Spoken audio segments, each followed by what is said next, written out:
right, everyone, welcome back to the Baseball Diaries. I'm here with the Titanic. Yes, that is Or what's going on in the background. Type 2 diabetes. For Nicknames reference, for those your are friends. nicknames for your friend's named Tyler. Yeah, Which, that's... I have two of them. So, Yep. Titanic and type 2 diabetes. yeah, Which is awesome because, before that, I was trying to think, Tyler doesn't really have a lot of nicknames. You can go Ty, That's about it. It's not like Robert, where you can be like, oh, I'm Bob, or Rob, or whatever. Robbie. or Richard. Could be Richard, Dick. yeah. For some fucking reason. Yeah, it makes no sense why Richard is Dick, but apparently so. There's got to be a background story behind that. He had to have just been a dick. Maybe been an asshole. there was a guy named Richard that happened to be a bad person. They were like, you know what? Dick is his name now. Yeah. And that name just stuck for literally eternity. So. Yeah. I mean, we would use Ty Lloyd, but that was just because we were idiots. Yeah. Anyways, back to our regularly scheduled tangent that has nothing to do with baseball. So Shohei had the first biggest offensive day in history, and it was Mickey Mouse. It was against the Marlins. They are a baseball team. Be sincere to him. No. Yes. It's basically like what? Because they won a series against the Cardinals. They won a series against the Phillies, motherfucker. Yeah. And in fact, I think they won 2 against the Phillies. No, they won 2 against the Cardinals. That is true. That is true. I thought they won 2 against the Phillies too. No. But okay. Anyways, Shohei Ohtani hits 50-50. He basically did it against the NL's White Sox. So that's fair. I'll say. Take that for what you will. Okay, but he still went 6 for 6, 3 tanks. One of them was 50-50 was Oppo, which they were on Baseball is Dead talking about how Oppo home runs just don't hit cold home runs. But I think that's Oppo's fair. Harder. I agree. Oppo's much harder. I think it's fair to an extent. Like the Mason Miller home run off the 103, that one was that one didn't do it for me. But Ohtani, that home run, Oppo for Ohtani, that did it for me. Because immediately off the bat, you were like, that's gone. I think it's got to be the ones where it's immediately off the bat, Oppo, you're like, oh, that's gone. Those are the ones that you're that are oh, okay, those do it for me. The ones that just graze over the fence, Oppo, you're like, that doesn't. It depends on the drama of the situation. True, that too. Harper's against Robert Suarez. Exactly. That's one that was nuts, but it didn't clear the fence by a ton. No. It was just but it was also was more yeah, but it was that also ball was crushed. You were just waiting for it to get out because I mean it could have been a fly out, but it went over the wall, but it was almost more suspenseful. I think those ones do it for me, but sometimes sometimes I get the argument. Yeah, I do too. I think of the Juan Soto over the train tracks off of Garrett Cole. That one did it for me because it was as soon as he hit it, it was God damn, that's gone. But plus, if it's, Crawford boxes. Yeah. It was. I mean, think about it. The Soler one, over the train tracks. That's a pulled home run. Yeah. But holy shit, he killed that ball. Yeah, exactly. So I think it's I more can of, see the argument. I can too. I agree that to an extent it hits better when it's pulled, but if it's a crushed home run opposite field, does it for me. Shohei Ohtani's 50th homer, that one did it for me. That ball was crushed. But 6 for 6, 3 tanks, 2 doubles, and 2 stolen bases with 10 RBIs. So he's gonna glaze Ohtani. I'm gonna call it Mickey Mouse. I am going to. We're not going to delve into what our group chat did to him last night. We are not going to do that either. The group chat got active. We'll say that. To be fair, it was the Aaron Judge glazer who couldn't stop. Well, yeah. I mean, he's the Ben Verlander of Aaron Judge at this point, and I'm going to call him that. Yeah, that's fair. He is. I mean, did you know Ohtani's he's the only player with a 3 home run game and a stolen base in the same game to ever do that? Yeah, he's still no Kyle Schwarber. Since RBI became official in 1920, only one player has had over the course of an entire career same game or not, a game with 10 plus home run or 10 plus RBIs, a game with 6 plus hits, a game with 5 plus extra base hits, a game with 3 plus home runs, and a game with 2 plus stolen bases. And Ohtani did that all in one fucking night. Against the Marlins. No players had all of that in a career having at least one game of that. Yes, it was against the Marlins, but still counts. Hey, it still counts. I'm just gonna say this. If your grandpa still argues that Babe Ruth is the best player of all time, put him in a home. Like, just put him in a home. Yep. Like, it's... I don't even like the Marlins even a little bit. But if Babe Ruth saw Edward Cabrera's 96-mile-an-hour changeup, he'd shit himself. And that's what I was just about to say. The pitcher that pitched was Edward Cabrera, who was touted as the next, basically, what was his name? Sandy, exactly. He's the next Sandy. And Sandy just threw his first bullpen. I did see that, which, good for the Marlins. It's not going to change anything, literally at all. You're still going to suck. Yeah. They're probably going to trade him. Yeah, they're probably going to trade him. Hey, Cardinals. That's what I was just about to say, except for we're going to get him, and now he's only going to throw 92. And I'm going to be like... You guys actually got rid of pitching machines. Yeah. I don't know how that happened. But yeah, the Ohtani's game yesterday was stupid. Like, that you should just be able to show that game and say why Ohtani is better than Babe Ruth ever was. You should. Like, because everyone's like, oh, well, Babe Ruth also pitched and hit. Yeah, Babe Ruth was throwing like, what, 83? If that? Like, Tyler'd be hitting nukes against him, blindfolded. Exactly. Like, let's just and it was in a league, and it was in a league where he was the only player making enough money to only play baseball. Everyone else was fucking plumbers. And Ohtani's doing this at the peak level of the game. Well, the Marlins are basically plumbers, so. And if the same exact Marlins team. The Marlins have a collective payroll of a plumbing union. So. That I'll agree with. If you took the Marlins team this year in 2024 Marlins and you transplanted them into the 1930s Babe Ruth era baseball games, they'd probably be the most dominant team in the league. Jake Berger would win like 6 straight MVPs. Yeah, that's just Jake Berger. And that's who looks like he enjoys several burgers. He does. He definitely enjoys burgers. But who doesn't enjoy a good burger? Not to that extent. Yeah. Not to that extent. Him and Babe Ruth would have been best friends. They would have. Because Babe Ruth could definitely crush some hot dogs. Yep. Yeah, so that's... So, I guess... do you want to address the text you sent me and why you were raging at Toronto? I will in 1 second. Because I saw a dumbass thing on Instagram, and it was from an MLB account, and it said, if Shohei Ohtani retired today, is he a Hall of Famer? And come on. I was like, duh. Like, no shit. Like, he's only got 42.3 WAR, but that WAR is still higher than Harold Baines, 38.8. He's crossed the Baines line. He's crossed the Baines line, which is the most hilarious Hall of Famer ever. But also, Harold Baines... How the hell did he get into the Hall of Fame? I have no idea. I have no idea how Harold Baines is in the Hall of Fame. It's hysterical. It makes no sense. No. Fuck it. Just go on. Because if we start talking about the Baines meter... Yeah, we're not going to talk about the Baines meter per se. But Harold Baines never got above 9th on the MVP list. Shohei Ohtani, I don't think has ever been below that in a season where he played the entire season. I don't think he's ever been below 5th. Yeah. I'm pulling it up right now because and the thing is, with this season, like there are legitimate arguments for Lindor to win MVP, but I don't think it's happening. I don't think it's happening either. I agree. And there's a reason. There's a reason that there's an MVP and an Offensive Player of the Year thing for this exact reason. Yes, but I don't see how you don't give the award to Ohtani. I completely agree. Don't like. Look, if 2 weeks ago, if he was pitching fine, yes, absolutely, he wins MVP, and it's not even close. No. He's not pitching, and he's not playing defense.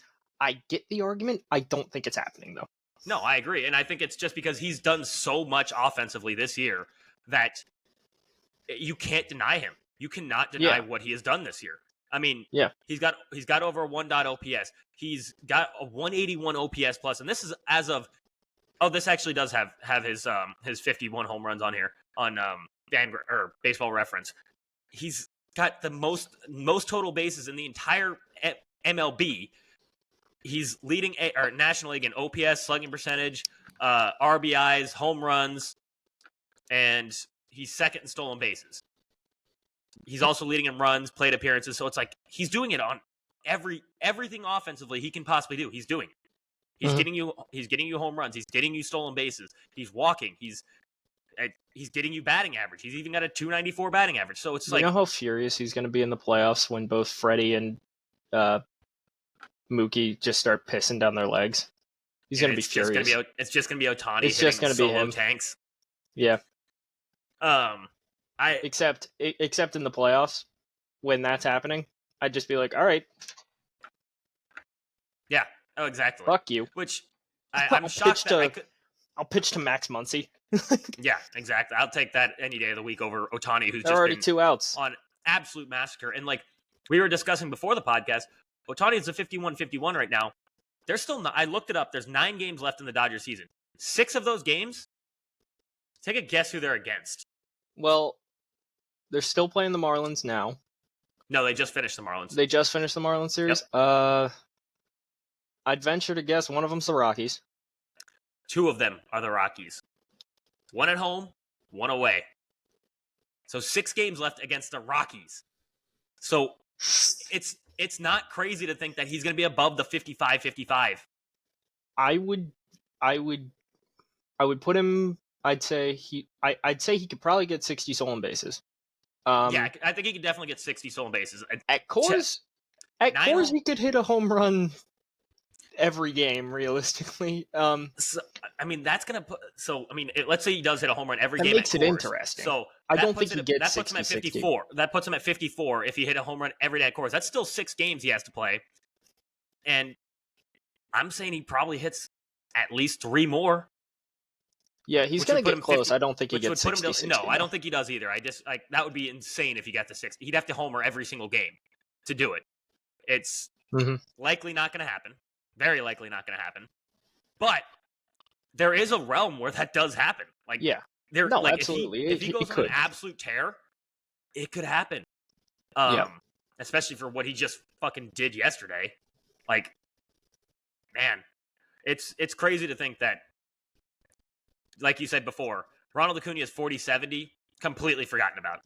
Like, people are going to look back in a decade and be like, oh yeah, Ronald Acuna Jr. went 40-70 one season. Anyways, like, that's going to be the conversation, which is crazy. Next season, Ohtani went 55-60.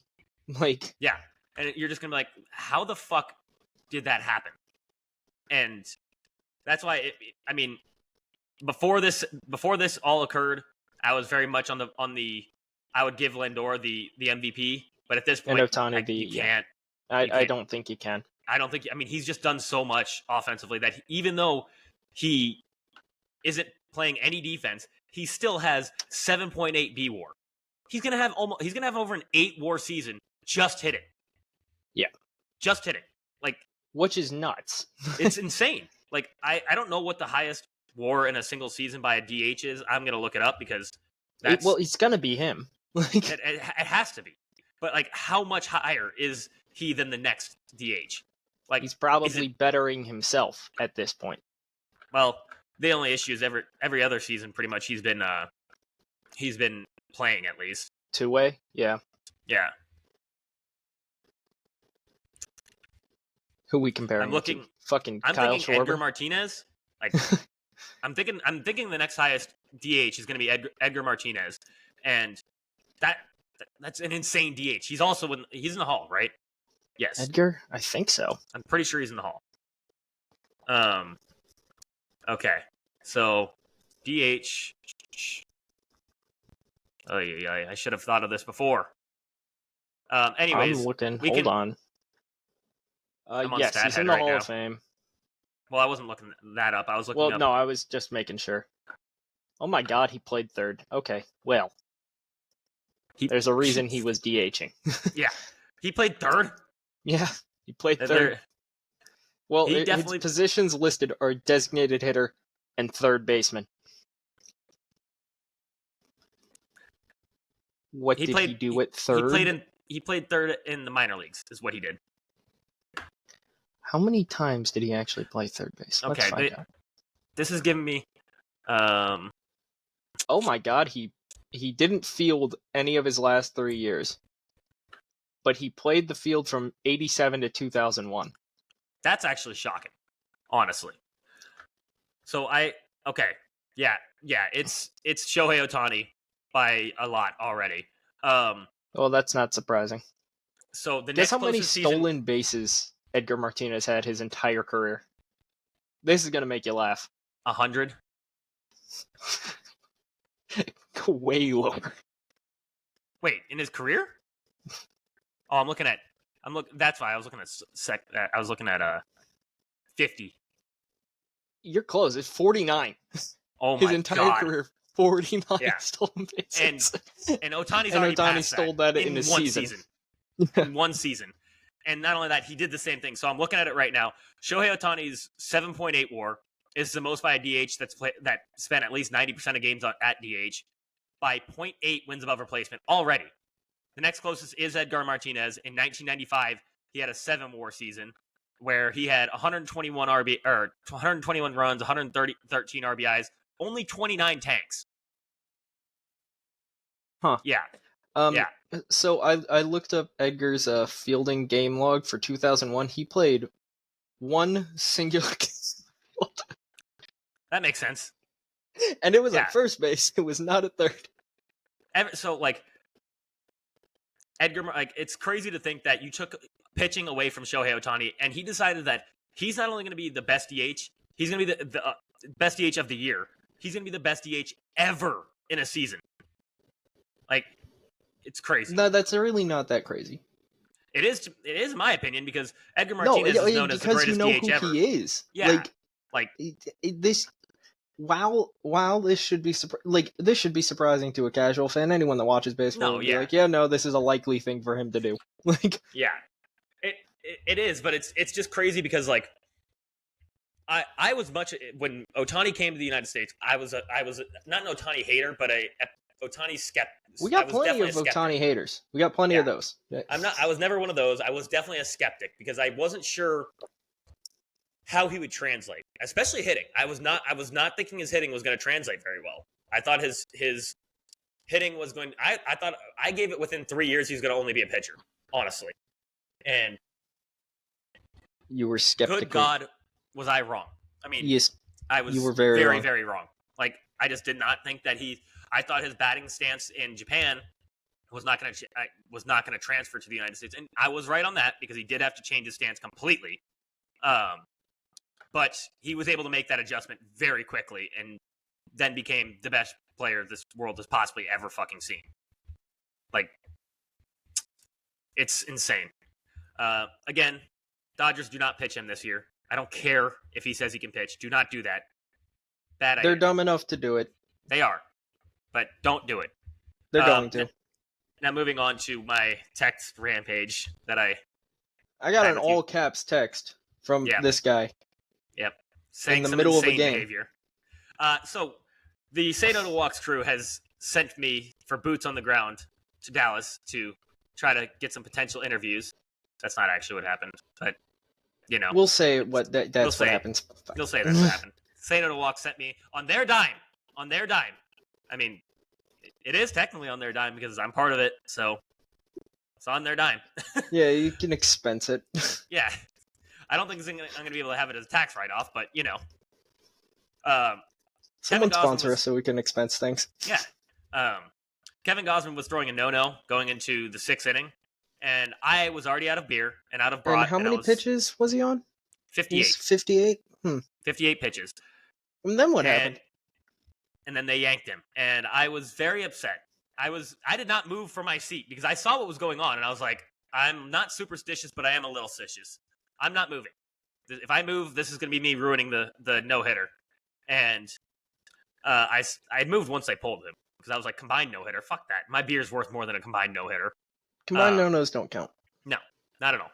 And so I was very upset that they yanked him, but turns out he had low back. They should put an asterisk above all combined no-nos. You did it. technically.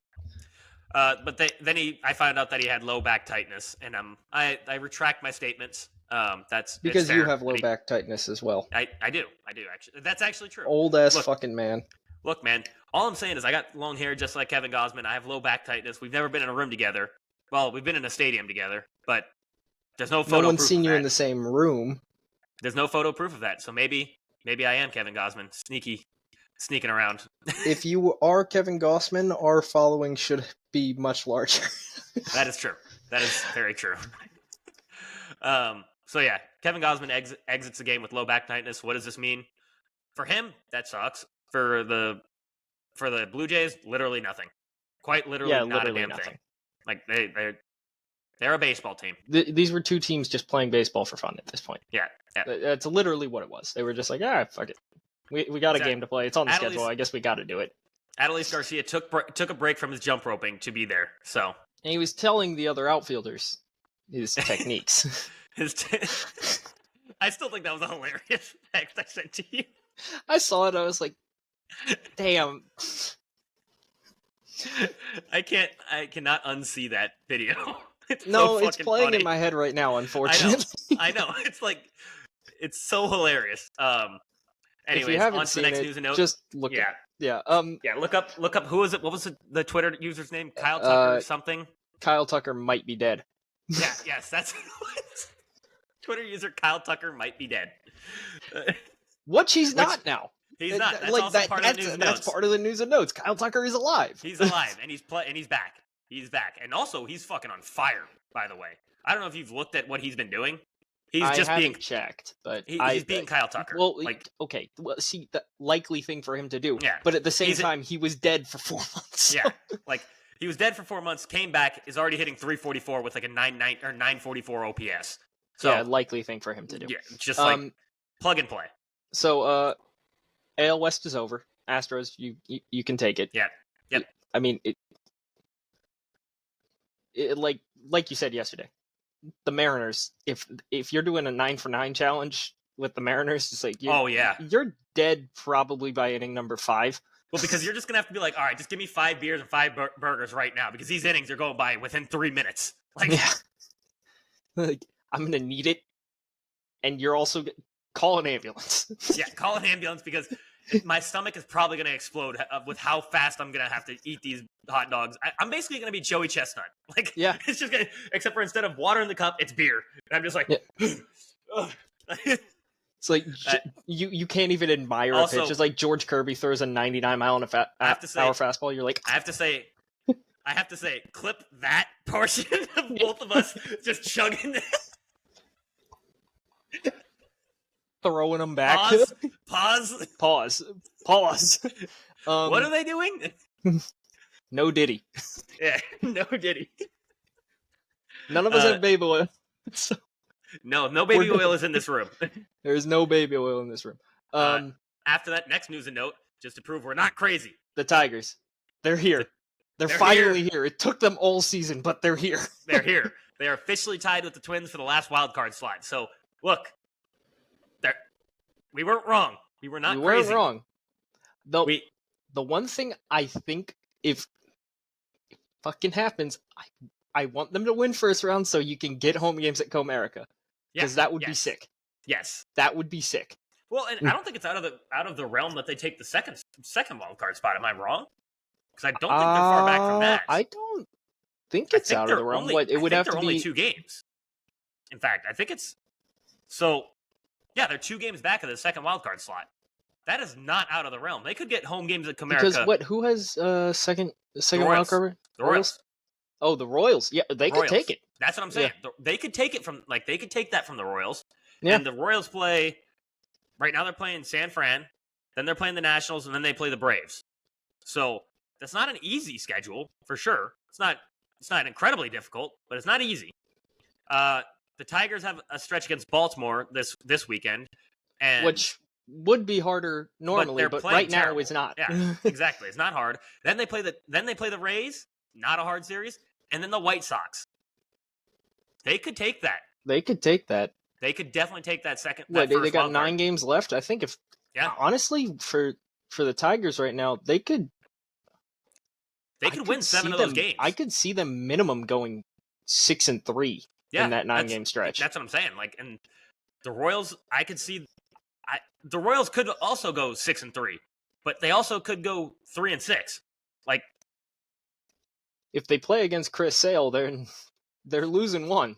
Yeah, and the Braves are fighting for their life to stay in the playoffs. Right now, they're 2 games out of the playoffs. So, well, we just helped the Mets yesterday by spotting them 8 runs via Taiwan.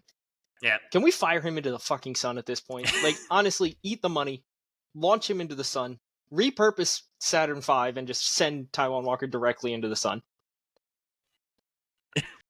Like, he's also. Oh my god. All right, this is completely off the news and notes. He's such a nice dude, and he was great facing the reporters yesterday.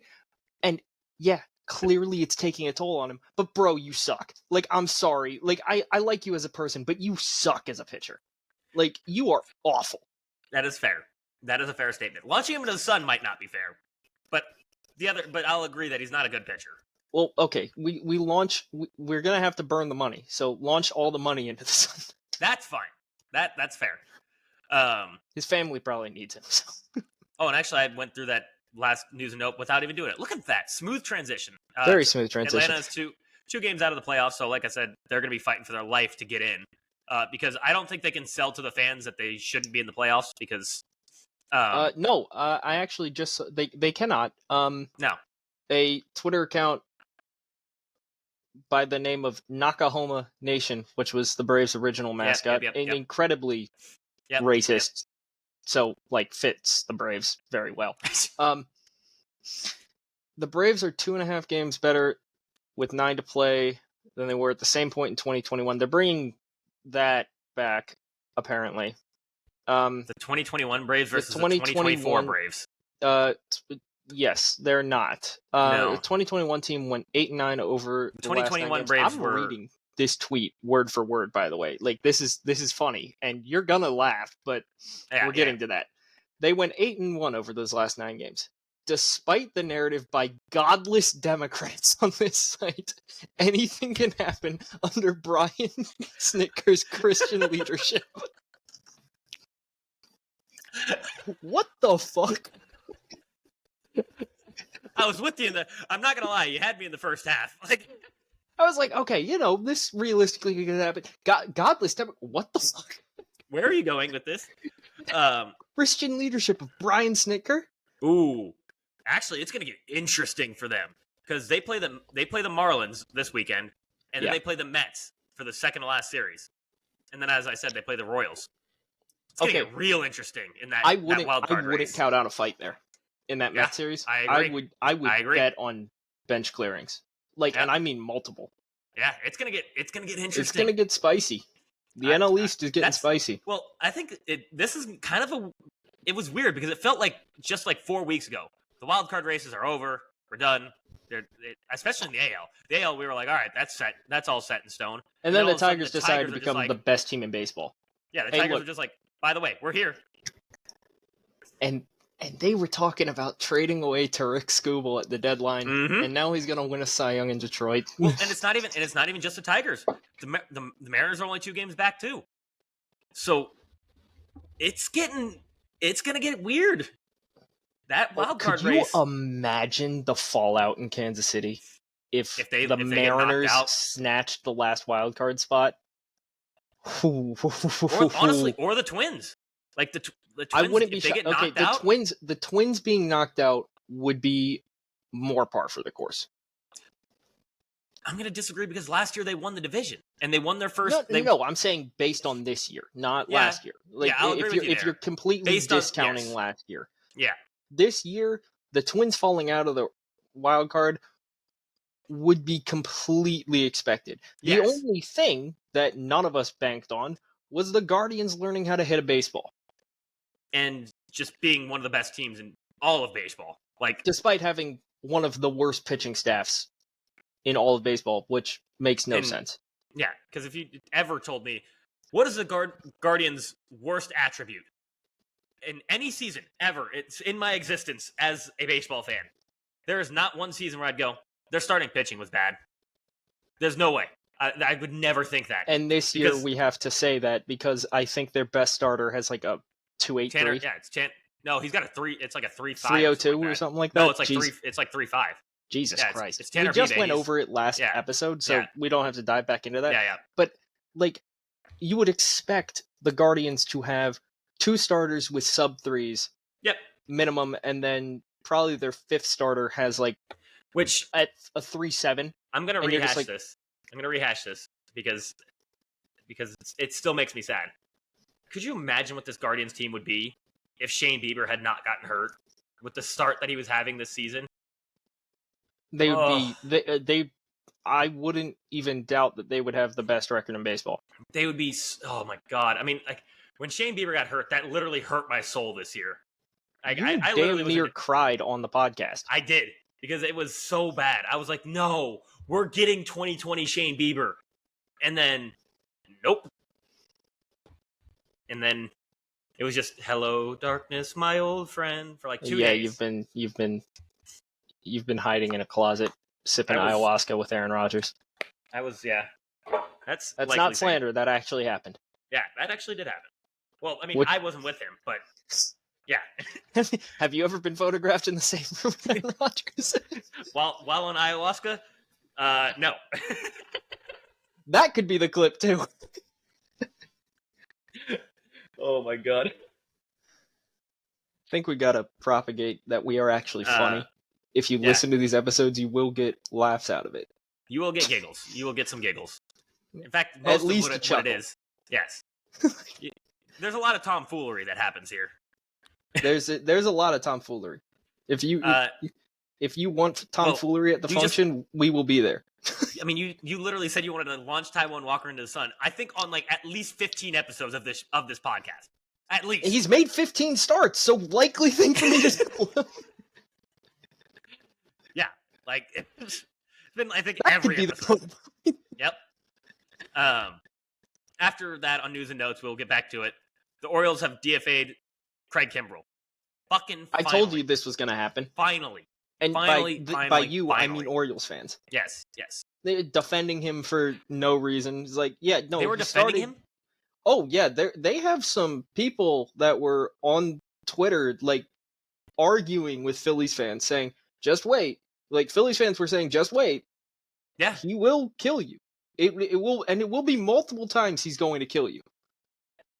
And it started happening. And I think over like a 3-day stretch, he had a ERA above 11, and he dropped his ERA plus, like total ERA plus for his career, from 171 to 158. Jeez. And look, man, I saw this argument by, I don't know which pitching account it was because there are so fucking many of them. They were like, it's not out of the realm that he just pitched himself out of the Hall of Fame. Like, he might have. They weren't saying for sure. Fair. They didn't say. They weren't saying for sure, but they're saying he might have just pitched himself out of the Hall of Fame.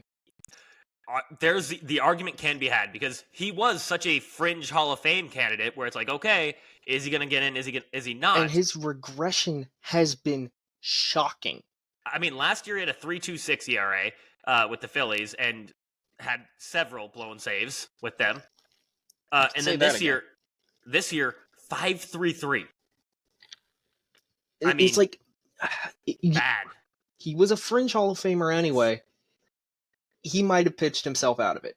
Yeah, and I don't think, it's like I don't know there's if an argument to be made, but yeah, I'm not going to say that he did for sure because again, you can make the argument either way. Yeah, 100%. Because he was incredible for the majority of his career. Yeah, best closer in baseball for I'd say majority of his career. A long period of time.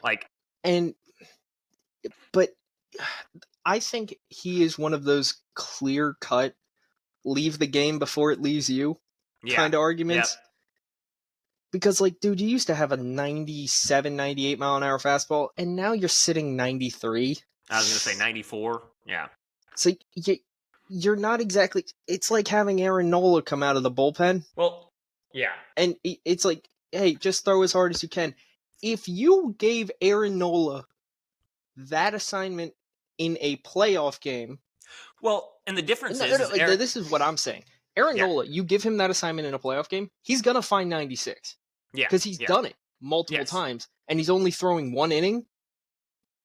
I could see him hitting 96, and people would be like, "Holy shit, what the fuck?" And it's not. It's the reason is he's got one inning. He's letting it eat.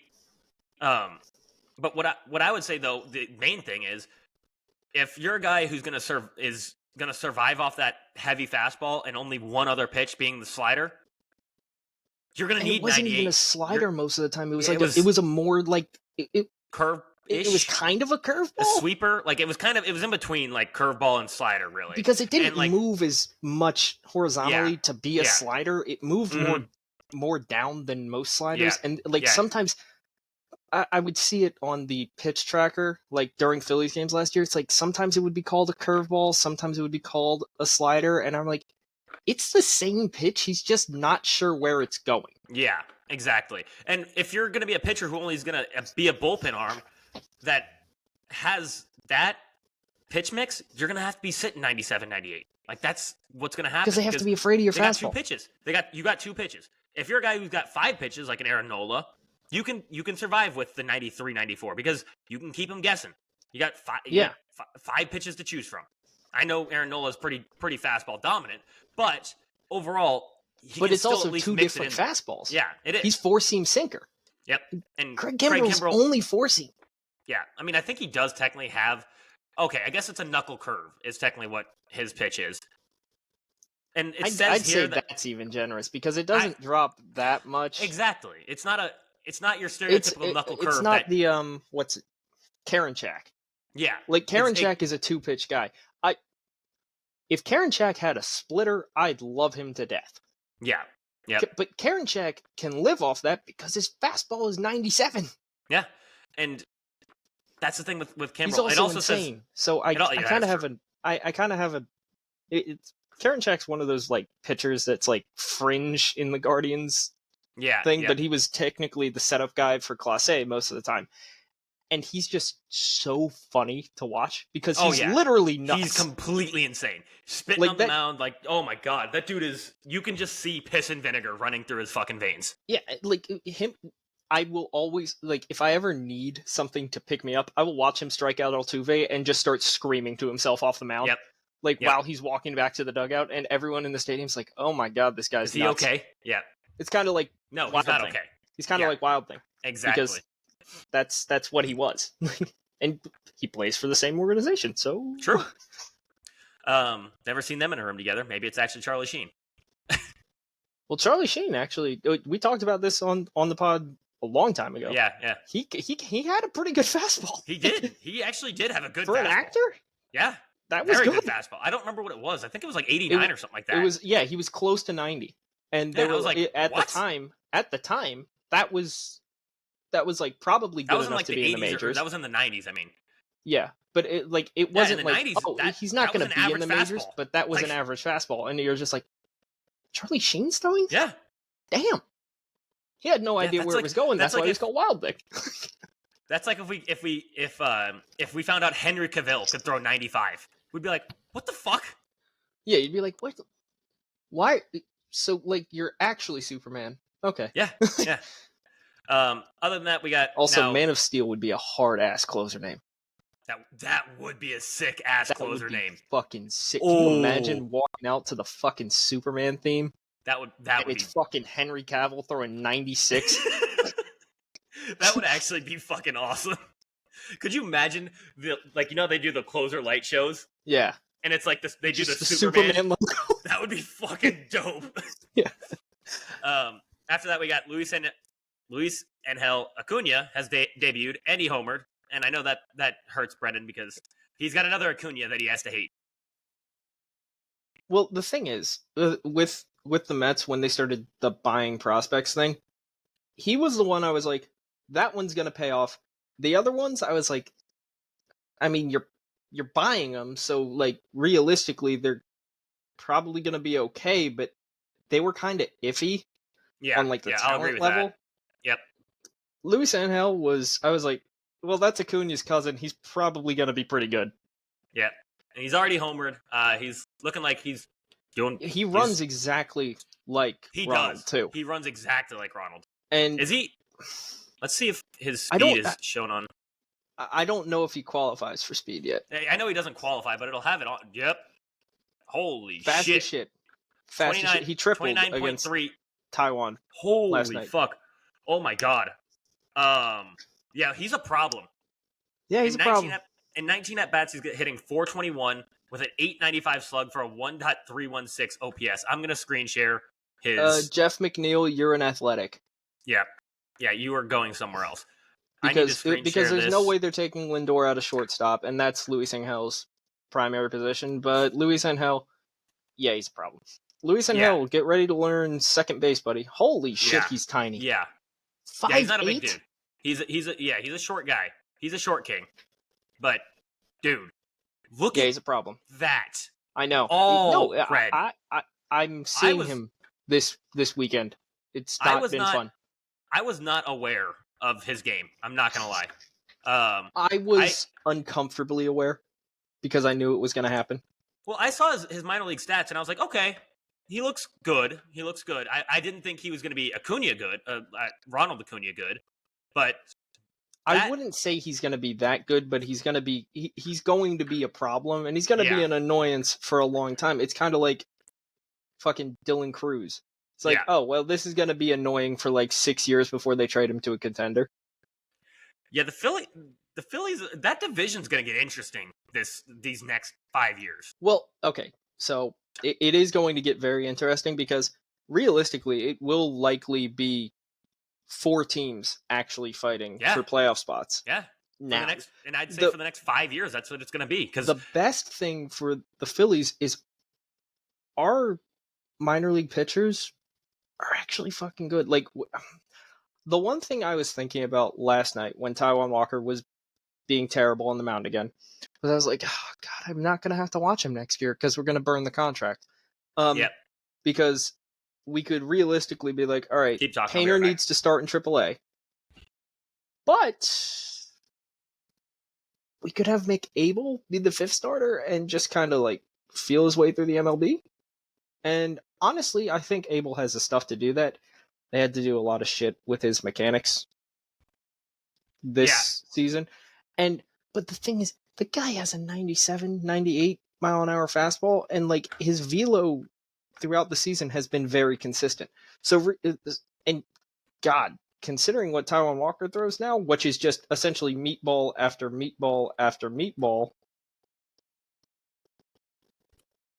I'm going to take Abel being a little bit inconsistent over that guy because Abel at least has 5 pitches. Like he has the 4-seam, he has a sinker, he has a slider, curveball, and he's been working on a split change, which is interesting.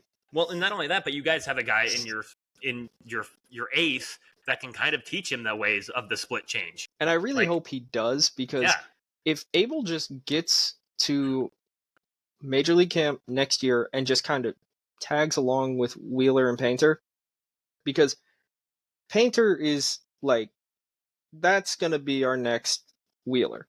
Like, that's who he is. He has a 100 mile an hour fastball. He's 19 and he's 6'8". Like, just turned 20. Nice. Like, it's very nice. And we're also not going to trade him for Marcell Ozuna. So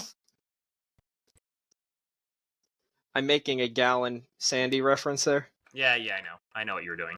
Yeah, I figured it hurt you because your next talking point is one that you've already at civil war with your fan base again. Oh, well, I got one more news and note. Bobby Witt Jr., 30-30, and he's the only shortstop to have multiple 30-30 seasons. So very impressive. Good for Bobby very Witt. Impressive. Yep. And it's going to be crazy that he's not winning the MVP and the season he's having. It's absurd. I would vote for him.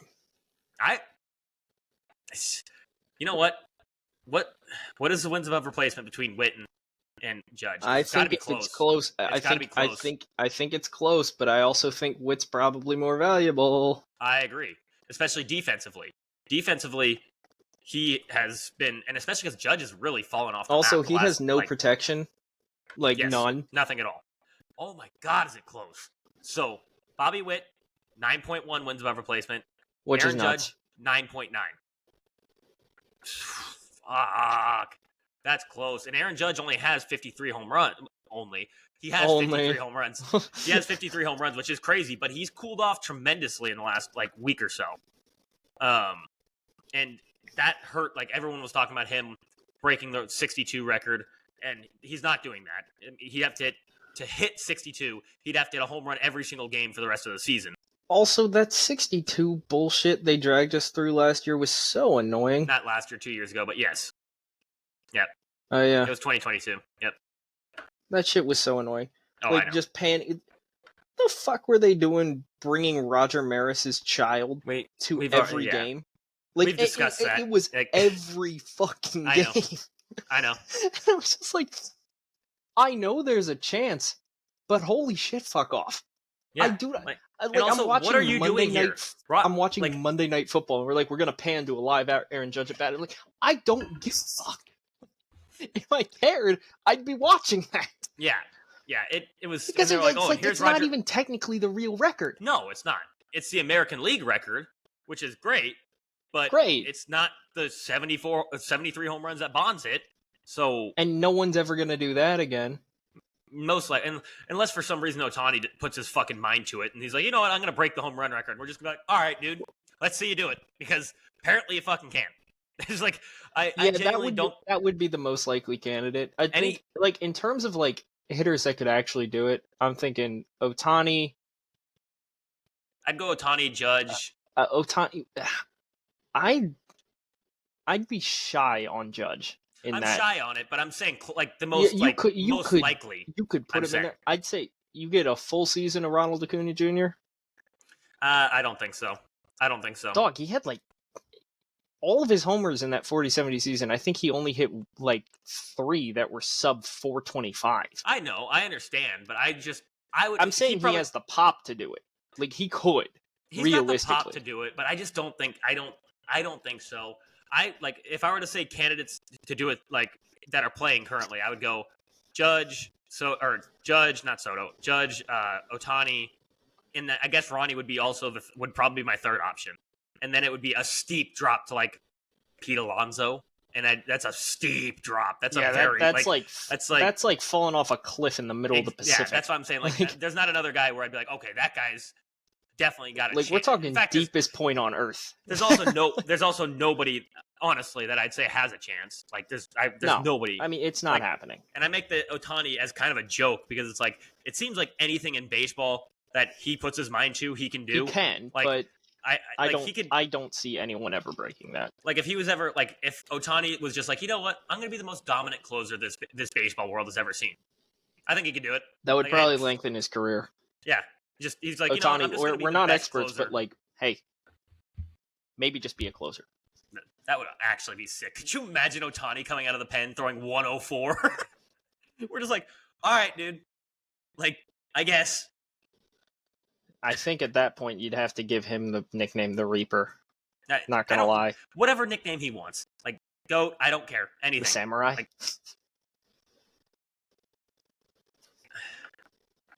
Come on, you know it was fine. It was pretty good. It was good.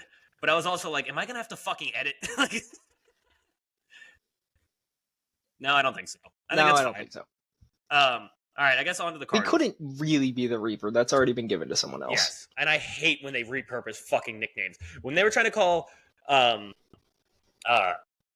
my god, DJ LeMahieu the Machine, I was like, no, fuck you. No, absolutely the Machine not. From now until the end of time is Albert Pujols. That's it. Yep. That's the Machine. Or if you want to talk about just real life personality wise, you can say the Machine is Bert Kreischer. That's fine. Those are two different reasons. I'm pretty sure he lied about that story too. I don't think so. I'm almost certain that's not a fake story. I mean, obviously there's going to be some details. If you want. There's going to be some details that are forged for sure. I'm sure the two guys' names weren't Igor and Igor. I'm almost certain that's not true. There's no way that's true. But a lot of I mean, it is Russia, so maybe. But But I'm sure the vast majority of that story is true. All right, on to the Cardinals. I've started Civil War again. Lynn. Yeah, people were saying should St. Louis Cardinals Central or whatever that account was on Instagram posted a thing To be like, they were fair. They were just putting the question out there: should the Cardinals take the $11 million team option for Lance Lynn? And a majority of the comments were no. So thank you for most of the people that have brain rational. Cells. But for the people who are saying, "Oh, he's had a good year, like he deserves that," no, he does not deserve $11 million. And then they're like, "Oh, well, he has that's crazy when he has the highest or the lowest ERA on the team." And I'm like, that would be impressive if that ERA wasn't 3.83. You don't have an ace. No, but right now, I mean, Sonny Gray is our ace. He's not being an ace this season by any means. And he's also not getting any backup from anyone else in the staff. No, not even close. I mean, that's why I said that would be impressive if it wasn't 3.83. If he had Sandy a 2.81, Alcantara, get ready to learn St. Louis again, buddy. I would love that. I'm not gonna lie, dude. I would love it. You'd buy like a handle, and I'd never hear from you again if you got Sandy back again. Oh, I'd be stoked. I'd be so happy to get Sandy back. No, but you'd get so fucked up celebrating. I'd probably hear that you woke up in a ditch somewhere in the thing is San Antonio. It wouldn't be that crazy. Like, I mean, it would be crazy. I'd be super happy, but I also wouldn't be like floored. Like, I wouldn't be like, "Oh my god, the Cardinals are winning the World Series next year." I'd be like, "Well, no, but you improved your pitching staff by a lot, by a whole lot, a full country mile."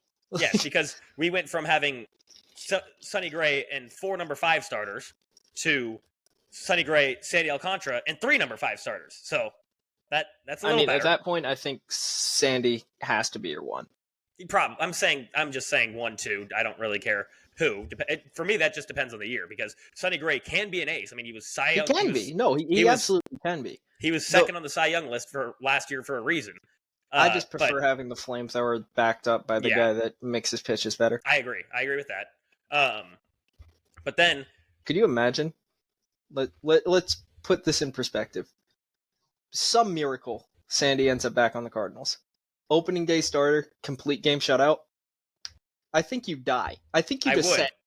You just said. Because I'd be like, finally, a complete game from a Cardinal. It's been so long. It's been 2 years. It's been 84 years. Yeah, exactly. And I'm gonna be like, it was a good complete game. It wasn't like complete game 4 earned runs. Like it was like complete game shutout. Like yeah. I mean, I would be stoked. It's not gonna happen. He ain't coming to St. Louis. But if it did happen, I would be happy. Okay, look, the Marlins are incredibly stupid, so it might happen. That's true. That is true. Once he starts pitching well again, I'm sure he's going to learn another team. That's for sure. He's definitely going to learn another team. That team's fire selling for probably eternity at this point. Well, it's sad to be a player on the Miami Marlins because it's worse to be one on the White Sox, but true.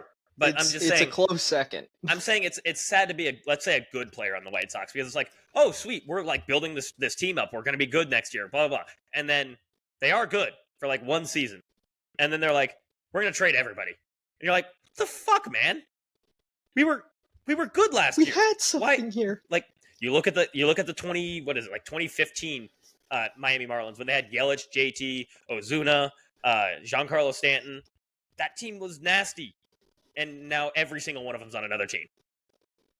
Look, if you're not in it to win, don't be an owner. Like just don't. We're encouraging you to buy a team if you want to win. Yeah. Actively will encourage you to do that. Yep. Whatever means necessary, the ends justify the means. Yeah. Whatever you have to do to get the Oakland Athletics, do it. Okay. I don't care. Boeing. Please. I heard Boeing. John Fisher talking shit about your planes. Oh, God. I'm not saying who I heard it from, but I heard it. Gonna get you both assassinated. So we got. I'm not talking shit. Boeing, you're great. John Fisher was saying otherwise. The Lance Lynn thing, and I was again the other comment that was cracking me up is they were like, "Oh, they're talking shit when he's our 5 starter." I'm like, no. I wouldn't talk shit if that was our only number 5 starter. If Lance Lynn was 4 of our only 5 starter with a 3.83 ERA, actually, I'd be happy about that. That'd be good. That's a nice 5 starter. That'd be very good. But it'd be better than our 5 starter. Yeah, I'd be like, okay, that ain't bad. But then you got Lance Lynn, you got Kyle Gibson, which that one blew my mind. People were calling for don't re-sign Lynn, re-sign Kyle Gibson. Kyle Gibson has a worse ERA. He's got a 4.11. And then they were like, oh, Kyle Gibson's been good. And I'm like, a 4.11 ERA is not good. No. Like, from a 5-starter, that's good. It's fine. It's fine. But it's not good. That's like, I'm sort of giving you a chance to win. Yeah. Sort of. Yeah. It's from your 5-starter. That's about what you're expecting from a 5-starter. You're expecting a 5-starter to be like, well, like you're kind of in the game. You're going to have to score a bunch to help me, but that's what you expect from a 5. Exactly. And then you got Miles Michaelis, who shouldn't even be in the league. Like, my God. He's made 31 starts, I think. And he's still in the league well just because he ERA. looks like a baseball player. He's got over a 5 ERA, and that's another 5-starter. And that would be a really bad 5-starter. That's a 5-starter where you're like, okay, this team is not good. And then you have Eric Fetty, who he also, I believe, has a 3.83 ERA. It's impressive to have two guys with the exact same ERA. Yeah. So that's why re-signing Lance Lynn is a bad move, because he doesn't better the team next year. We have 5-starters. We don't need another one. We need an ace. We need a 2-starter, and we need a 3-starter. Absolutely need an ace.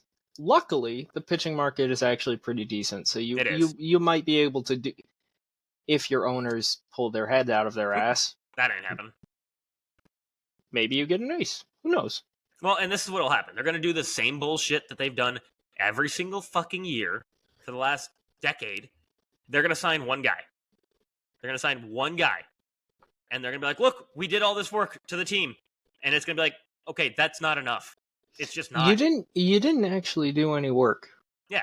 Like, yeah, you made the team better from last year. It's like Damon rebuilding Heron Hall. Yeah, it's like you made the team better by like 2 wins for the season, which 2 wins is not actually, we're not getting the team into the playoffs with 2 wins. That's actually a good reference. The Cardinals are Damon at Heron Hall. You're Caraxes. You're just sitting there like, God damn it, can we get the fuck out of here? That is so true. That is so true. I'm Caraxes. And the funny thing is, I probably have the same attitude as Caraxes now. You absolutely have the same attitude. I'm ready for war, and I'm not getting put in a war. You're just sitting there being like, God damn it, I gotta eat fucking pig again. Fuck. Yep. I'm sitting out here losing my goddamn mind. And the Cardinals actually wait, what? I did not know. They did not take 3 out of 4 from the Pirates, did they? I think they did. Okay, they did, but the Pirates are actively just like not trying to. The Pirates are going to be good next year. Yes, they're waiting for next year, hopefully. Which is fair. I mean, okay. Also, I did see one thing. Just on that note, they were talking about like Paul Skeens, and Paul Skeens has been amazing. Like, yes, ridiculously good. Love that. That's great. I saw a Pirates fan saying, "Oh, he's been better than any pitcher has ever been in the rookie season." I was like, "Okay, so I know Jose Fernandez is dead, but let's relax." That is true. That's the one that I can say is true. But also, to be fair, in his defense, a little bit, Jose Fernandez pitched the entire year. He did pitch the entire year. So I'm like, yes, you can technically make the argument. You don't really know what Paul Skeens would have done had he pitched the entire year, but we're not just going to erase Jose Fernandez. You can't. I completely agree with that. Yes, completely agree with that. I mean, because we've had this conversation before. People were saying, oh, well, Spencer Strider's better than Jose Fernandez ever was. And I was like, you shut the fuck up. No. Jose Fernandez definitely was a better pitcher than Spencer Strider. I mean, Jose Fernandez was on a path to he was on a Hall of Fame path. Yeah. I mean, 100%. He was that fucking good. Yeah. If that Marlins rotation had Fernandez now, they're not sellers at any deadline. They're probably competing for the division. In his 4 seasons in the MLB, Jose Fernandez had a 2.58 ERA. In 471 innings pitched, he had 589 strikeouts. He led the league in hits per 9 already once in his rookie season, where he had 172 innings pitched, a 2.19 ERA, and 187 strikeouts. Won Rookie of the Year, was 3rd on the list for Cy Young that year, and as a rookie. as a rookie. Exactly. It's like, man, that is breakout sensation. That's nasty. Yes. Like, and that's just straight up. It's not even just nasty. That's gross. And you can make the argument for how many starts Paul Skeens has over the season. You could say he is the best pitcher to have this many starts and have this ERA. And that's where the argument has to start. And I already delved into that one time where I said, okay, through this many starts, he was the best pitcher of all time through this many starts to start a career. Yes, but that's where the argument has to start. Exactly. 100%. Anyways, tangent number 4. Last thing on the Cardinals, the bullpen is starting to get exposed. Kitrel is starting to give up runs. So is JoJo. It's like, well, that's what happens when you get They pitch so many goddamn innings. When they pitch every other day. Or actually, she should say every day. It's every day. It's every day. All right, you've delved a lot on the Phillies already, so go ahead. Wheeler has a 2.56 ERA. The argument for Cy Young is getting closer and closer. It is. That argument is... I think I saw this earlier. You remove 3 of his starts, his worst starts. You don't and you can't do that. But you remove his 3 worst starts. His ERA for the season, guess what it would be? What? 1.66. Jesus. So 3 blow-up starts is likely gonna be the reason he doesn't win Cy Young. Yes, and look, Sale has a fantastic... Sale has been incredible. He's probably going to win the Triple Crown. Which is going to win him the Cy Young. Yes, and I don't hate the argument, but Wheeler getting second in Cy Young again. Well, it's Wheeler is... I feel bad for Wheeler. Completely feel bad for Wheeler. Because he's had so many seasons. I saw... Shohei did a little deep dive on it on one of the last episodes of Baseball is Dead. Zach Wheeler, in his last 7 seasons, has the highest wins above replacement of any pitcher in baseball. The Phillies pitching staff is just war stackers. It's straight up just war stackers. And what's crazy about that is he's got the highest wins above replacement. He's the only pitcher to go through that long of a stretch of winning, having the highest WAR, and he's the only pitcher to have not won a Cy Young. And he's deserved at least 2. One of them. No, I'm going to go 1. I'm going 1. I'm saying this year probably would be the second. But you got Sale. Yeah. So and that's a fair one to where I wouldn't want to take away Sale and say, he doesn't deserve that. No, I wouldn't want to take it away as much as I will discredit the Braves at every opportunity. I wouldn't be like, okay, he totally doesn't deserve it, because he totally does. Yeah. The Burns one? The Burns one, fuck on, dog. That one is weird. That one's weird because, honestly, I can make Burns the argument... was great. He was. Burns was great. I'm not going to deny that. But he had 167 innings pitched. That's just... It doesn't do it. No. It doesn't do it for you. That's 33 away from 200. List. Yeah. It's like, if you do something, but it's like, oh, how many earned runs is that? Is that 2? Ugh. What's crazy is I could make the argument that he got 4th. You could say, and honestly, all the next 3, you could make the argument, the next 4, you can make the argument that deserved the Cy Young above him. And then not only that, but you could make the argument that any one of those 4 should have won it. Wheeler, 213 and a third innings pitched. That led the league, but he had a 2.78 ERA, so a little higher on the ERA, but he also led the league in complete games and shutouts. And then he also had the most strikeouts and I think fourth highest whip, I guess. So you can make the argument that he should have won it. Then Max Scherzer, that same year, 2.46 ERA, 179 and a third innings pitched. 30 starts, 236 punchies, lowest whip in baseball that year. You can make that argument. Walker Buehler, 33 games started, 2.47 ERA with 212 strikeouts and 207 2/3 innings pitched. You could make that argument that he should have won it. He also had the highest ERA plus in baseball that year. Brandon Woodruff, same year, 2.56 ERA, 30 starts. Same team, too. Same team. Yep, same team. 30 starts, 2.56 ERA, 179 and a third innings pitched, 211 strikeouts, and a .965 whip. All of those guys, you could argue, should have won it that year. And that's the thing. Look, that's the one that blows my mind the most because do I think Wheeler should have won it that year? Absolutely. Innings pitched immediatty would That's be like, the one that I mean, obviously Wheeler, but then you're like, wait, how many innings did Burns throw? 161. So really? I'm looking That's at it. So looking at the list right now, out of the top 7 guys in that were qualified for the Voting. Cy Young that year, yeah, he had the lowest innings pitched by 12. That's 2 games basically. That's 2 games. That's 2 full games. Like, and that's the top 7. That's the number 2 to qualify you for a quality start. Yep. I mean, the 9 guy on this list is Jacob deGrom, and Jacob deGrom, he got eliminated solely based on innings pitched. 92 innings pitched. That's the year that he had a 1.08 ERA. So, oh god, yeah. Well, okay, so like if deGrom didn't die that year, he would have won the Cy Young. probably. I mean, it's crazy would that have been how his 4th straight. deGrom won 3 straight, right? No, he won 2 straight. 2 straight. So would that have been his He was 3rd? on track.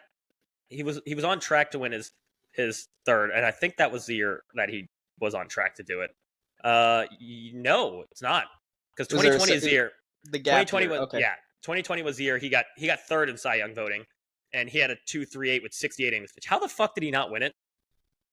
Who won it that year? I don't know what the innings pitched. That was Bauer. Oh, that was Bauer. That was the Bauer year. Yeah, okay. Yeah. No, Bauer deserved that one. That's very, very, yeah, that was definitely deserved one. He had him beaten. Innings pitched, shutouts, ERA, wins above replacement. It was also a really weird year, so. It was. That's why I was like, how did he not win it with a 209 or 2.38 and 68 innings pitched? It was Bauer's year. So that one makes sense. But yeah, so this one is honestly, it sucks that Wheeler's not going to win it because he's had so many years. The guy's going to win the Triple Crown, like exactly. It's like the argument for like when Mike Trout was as dominant as he was. Well, it took literally Miguel Cabrera winning the Triple Crown to take one away from him. And to be fair, by all statistics, he still should have won that next. He should have won another. Yes, MVP. And like you can make that argument for Wheeler because is he probably going to make maybe 1 or 2 more starts than Sale? Probably, because I think Sale did have a weird injury, right? He did. He had one small, like not a big one, but one that put him out for a but start or two. But he's going to win the Triple Crown with that. Yeah, exactly. I mean, so like it just sucks because it seems like Wheeler.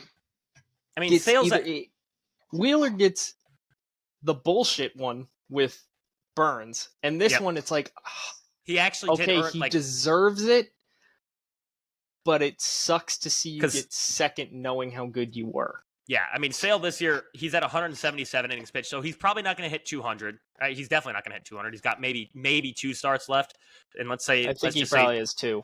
I mean, so it's 9 games. He's probably got 2 starts, so that's going to put him at like 180, like 188 to 190, something like that. Yeah, he'll be close. It's in that range. He'll be close enough to 200 to where I'm like, okay, he did. And it's also Chris Sale, so him hitting that number, it's like that rare. Damn. Okay. Yeah. Because that dude's been a basket case of injuries. Mm-hmm. Mm-hmm. However, the Braves solved that, I don't know.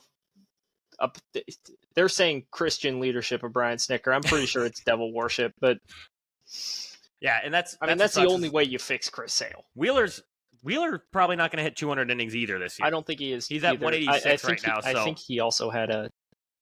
He did. He had a little too. Little he had a little injury thing too. But to be fair, there's going to be 3 pitchers that get over 200 innings this year. It's going to be Webb, Lugo, and Gilbert. Well, of course, Webb. Yeah, of course, Webb. Like Webb's always 200 inning guy. Gilbert, Jesus.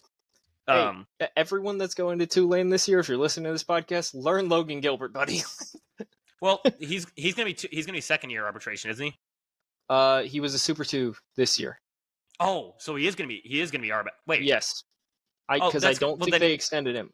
But if he was a Super 2, then he's gonna be second year eligible.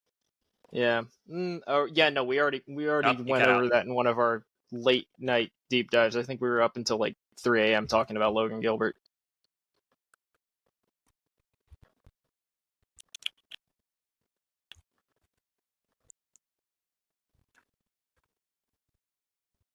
Did you get me? You froze on me.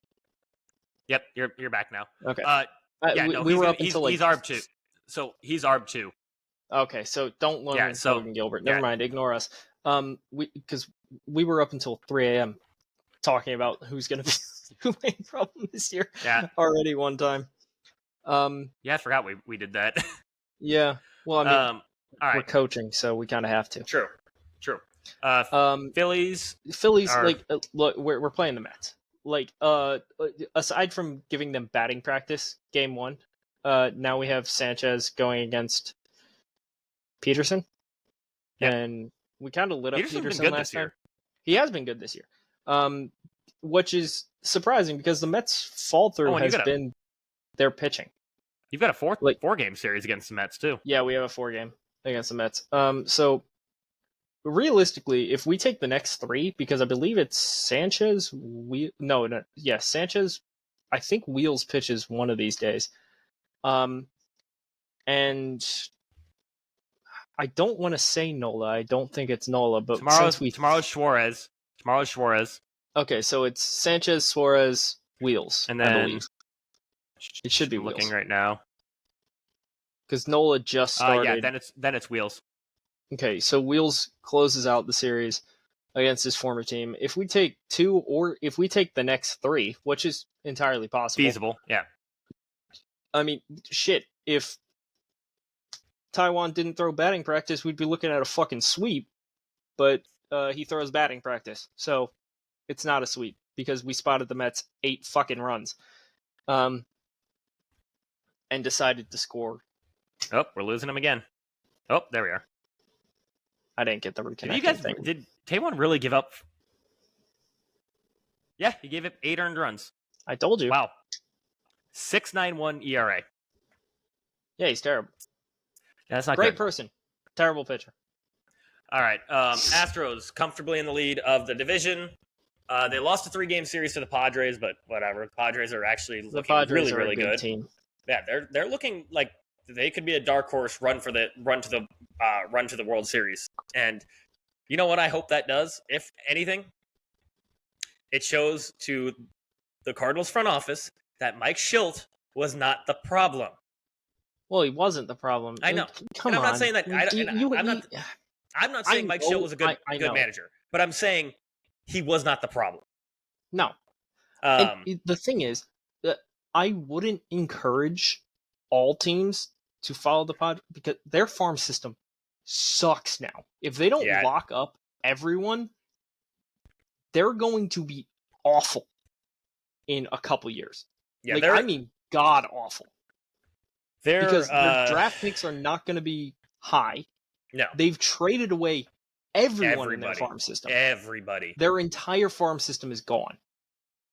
The good thing for the Padres, they're looking for their window right now. This is the definition of all in. Yeah, 100%. And it's all in, but in the most kamikaze way possible. And I wouldn't encourage teams to do what they're doing. Especially when you're in the same division as the Dodgers, and you have to compete with that every single year. I love going all in. I think it's great, and it shows your fans you're committed. But holy shit, you're subjecting them to misery down the line. Because this could be... If you don't win a World Series, if you win a World Series, you're a hero. And that's what the GM's hoping for. Yes. But it might not fucking happen because there are a lot of good teams in the NL. And there are also a lot of good teams in the AL. There's a lot of good teams in your own division. Like in your own... In the NL West, the Diamondbacks you have to deal with the Dodgers. And the Diamondbacks also are good. They did trade away a guy that looked like the second coming of fucking Barry Bonds in AAA. That they did, which was wild. I could not fucking believe that because that guy had like 40 homers in AAA. And they were like, oh yeah, get out of here. What do you mean, get out of here? Yeah. I mean, what do you mean? The NL West the NL West right now, the Padres and the Diamondbacks are both going to the playoffs right now. Yeah. And so that's a tough that just shows you that's a very tough division. Like look, if you're stacking strength for strength, Padres and Diamondbacks are really tight there. Similar. Now if you go strength for strength, the one thing Dodgers, that I would give the Diamondbacks over them that pitching staff, if all healthy, is a lot better than yours. You're saying the Padres? No, Diamondbacks. You're saying the Diamondbacks pitching staff's better. Yeah, I mean, I love Dylan Cease, but after that, I think the drop-off favors Darvish, the Diamondbacks. Darvish, Musgrove, Michael King. Michael King's been freaking dominant this year. Michael King's been nasty, but all right. Gallen, what's his fucking name? Merrill Kelly, Erod, Brandon Pfaadt. Well, and then also we're Jordan Montgomery as well. Montgomery. Ryan Nelson's been nasty. Ryan Nelson has been nasty. So I'm not saying it's a big edge, but I'm saying it's a slight edge. I don't know if I would go slight edge or not, honestly. I'm giving it slight edge. I think I would go slight edge Padres, I think Padres bullpen is better. Much better. Because Seawald sucks. Seawald's been bad. Seawald is terrible. It infuriates me that the Phillies couldn't hit him. It was just like, oh yeah, he's deceptive. Okay, he's deceptive. Everyone found out he's ass this year. Yeah, I mean, got a 4.31 They don't ERA. have a closer. The Diamondbacks fully do not have a closer. And the Padres have 4. Honestly. They do. So that's where, and then lineup-wise, I'd go slight edge Padres, but I would also go slight edge Padres. I'd go slight edge Padres as well. But yeah, anyways, that's that's what it means. It's just dangerous that the Padres went all in when it's not a guarantee that you're going to win the division. They're not going to. That's why I said it's a kamikaze all in. Yeah, it's a very dangerous. We're going all in. This is a suicide mission. The window is short. The window is very short. It's open, but it's not a window I think they should have gone for. I think it's a window of 3 years, honestly. I think if they don't win a World Series in the next 3 years, this window's done. I think that window's closed. And I think it's after that, it's I think they did it because of Manny. I think they did it because of Manny. I definitely think so. And because they're still gonna have Tatis. They're still gonna have cater to a superstar. You're still gonna have Tatis because Tatis is young. Yeah. And Jackson Merrill looks like a fucking stud. Yeah. So I'll give you that. But after that, it's a lot of these after 3 years, never gonna have a season like this again. No. And after 3 years, you're looking at probably because the farm system's so bad, and that window's going to be over after 3 years. You traded away your best outfield prospects too. That will replace Profar. Wood and Castle, both gone. Yep. And that's what I'm saying. Your infield, it's old. Yeah. You have Arise playing first base, which is probably fine because Arise is terrible defensively anyway. Put him at second base, that's for sure. He's a fucking traffic cone out there. Yeah. You got Cronenworth playing every position on the infield. Yeah. And then I don't even. Who the fuck is their shortstop at this point? They have a team full of shortstops, and I have no idea. Hassan Kim. Yeah, that's what I was thinking. Hassan Kim's good. He's good. But you're plug-and playing random dudes at second base because you do not have a second baseman in your farm system. Yep. And the thing is that and you don't have a left fielder. The thing is with the Padres, like I said, that 3-year window, once it closes, I give it 3 years. So now Jackson Merrill's going to be coming up on, that'll be his third year of arbitration. So free agency at the end of the year, well, you're probably going to be looking at, you're going to have to trade him because you're either going to have to trade him or offer him a deal he cannot possibly refuse. Well, and I think the smart move is to trade him because your farm system is so depleted that you need to rebuild. It's going to have to be a rebuild. That's the point where it's okay, the window is closing rapidly. Yeah, and even at that point, here's why I think it's the dumbest move for them. I know we have completely segued off the Phillies, but this is an important talking point, so that's fine. Because, the Phillies are playing the Mets. Fuck it. Tune into the game on Apple TV if you really want to. It's Sanchez, so it should be pretty decent. I hope we fucking win. I don't have Apple TV, so I won't be even able to watch. Anyway, the reason I think it's an incredibly stupid move, yes, you have Manny. You have a younger superstar in Tatis. Much younger. Yep. You should have built around him, not Manny. Yes. Look, love Manny, great player. But you need to prioritize your youth here. And you have a young team, mostly. but you built around your aging superstar who's not even playing like a superstar this year. Yeah, I mean, he's having a good year, 814 OPS, but it's not prime Manny Machado. Yes, it's exactly. not who he was. No. Like, this is not the same guy. Fernando is who you build around, and Merrill is the other piece. Exactly. Jackson Merrill's the other piece. But and you've already essentially thrown that away because you traded away your entire farm system. Exactly. You've traded away your entire farm system. You just traded for fucking Dylan Cease. And not only that, but you did that in a time where you have to deal with the Dodgers being the Dodgers. You have to deal with the Diamondbacks, who are also building. And right now, honestly, the Rockies might be in the best position for this because they're not going to be good for the next 5 years. That's fine, because in 5 years... The Rockies can have a window in 5 years. Exactly. The Rockies genuinely might.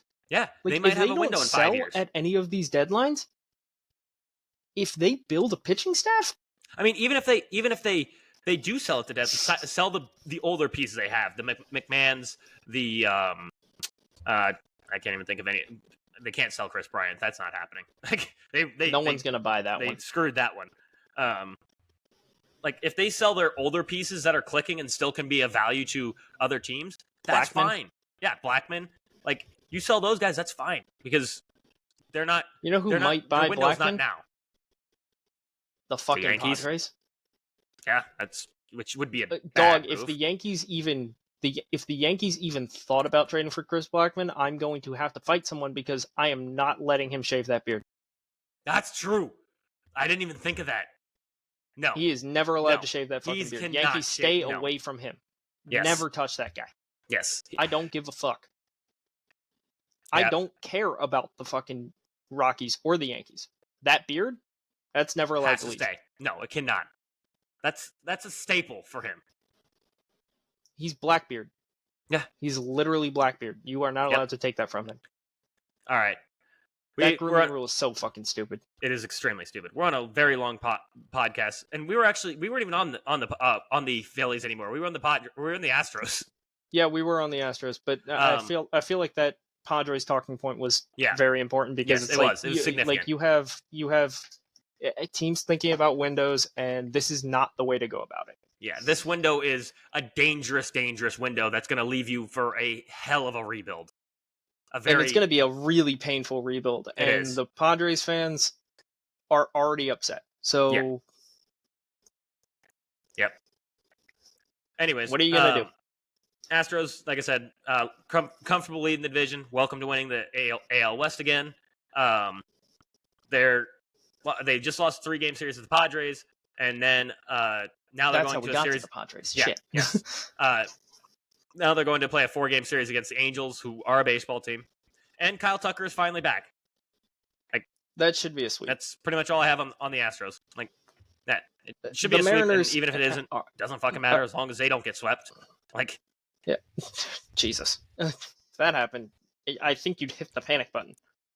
Like, not even that they deserve the panic button, but I think you'd hit the panic button.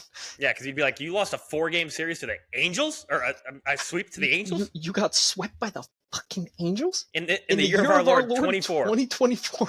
Yeah. The Mariners are somehow not dead. No, they're not. I don't know how they're not dead, but they're not.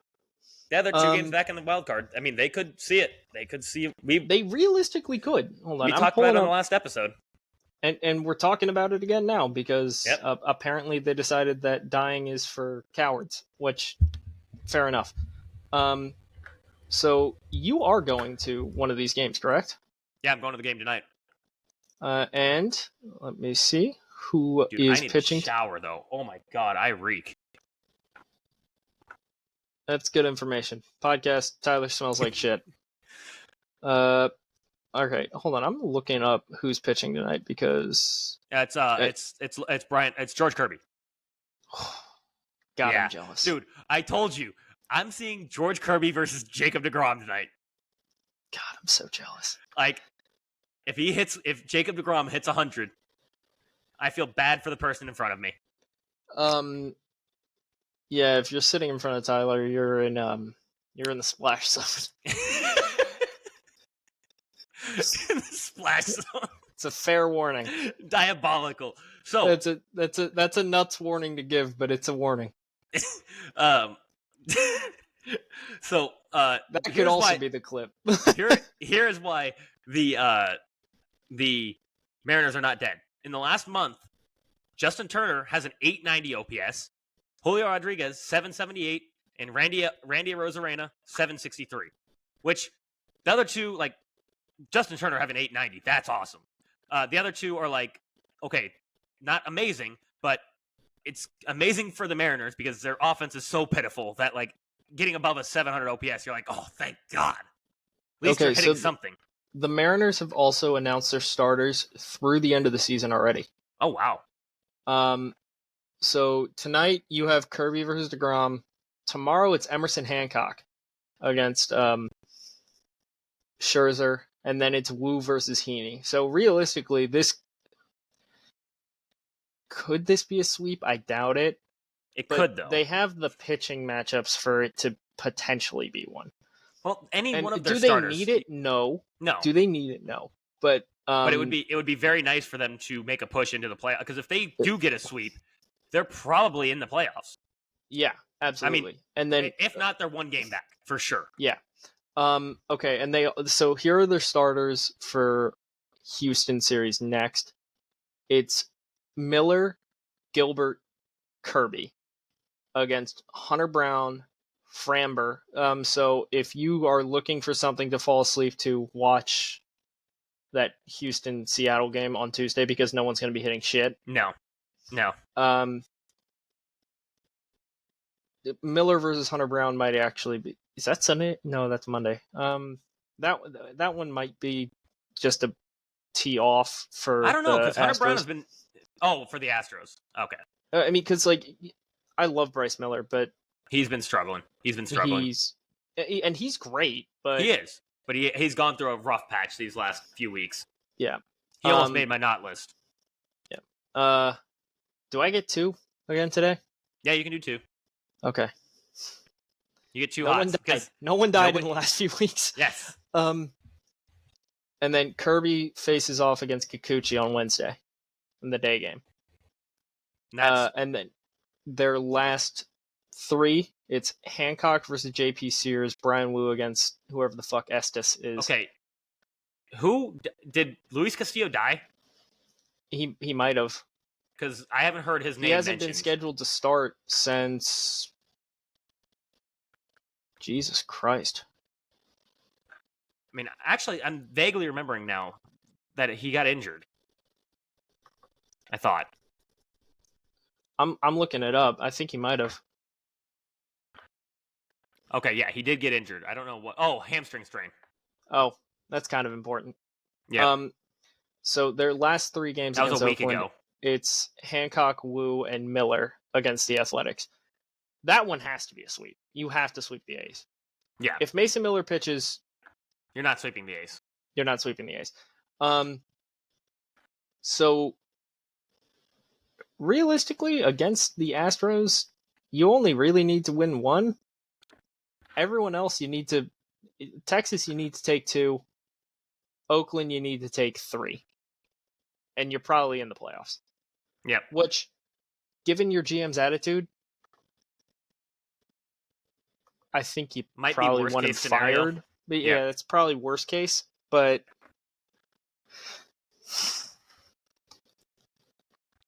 all right, whatever. I mean, now look, they have favorable pitching matchups in pretty much every single one of their last one, except for tonight and tomorrow. Really, like, and Kirby has been good this year, but he hasn't been. No, he hasn't been George Kirby. Yeah. Because I think when I picked him for Cy Young, I was expecting a sub 2. Well, not sub 2. Well, not sub 2, but sub 3 for sure. Yeah, sub 3. Didn't get sub 3. He's remarkably consistent. So it should be a fun pitching game to watch. Hitting wise, look elsewhere. That's why I said if I did the 999 challenge tonight, I would die. Like, he would. These innings are probably going to last 6 minutes. Yeah. It's going to be Jacob deGrom just throwing whatever he wants to the lineup of the Mariners, and they're just going to be like, well, I came to play today. I'm on TV, Mom. Yep. It's basically what it's going to be. And then then George Kirby's going to come out and dominate like he's been, and I'm going to be pissed drunk by the third inning because, well, not pissed drunk, but by the sixth inning, I'm going to be pissed drunk because I just drank 6 beers and ate 6 hot dogs within 30 minutes. Like, yeah. You're going to be feeling the worst you've ever. I'm just going to be shotgunning beers out of the plastic cups that they have. It's just going to be like, fuck it. and then you're just going to be like, oh man, this was a terrible idea. Yep. Yeah. I mean, and that's all I got on the Mariners. The Orioles, they really suck. Yeah. First round exit. Yeah. Now they're 4 games back. They just lost 2 out of 3. It's a first round. It's the most obvious first round exit of all time because they just lost Corbin 2 out of 3 against the Giants. Corbin Burns has been bad. And Corbin Burns is your game 1 starter. Yep.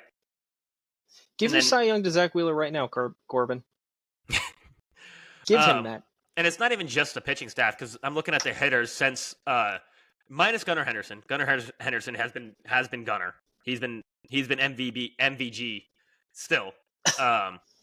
I mean, over the last basically for all of September. Well, he didn't have quite the season that we thought he was going to have. He's still having a 9-WAR season.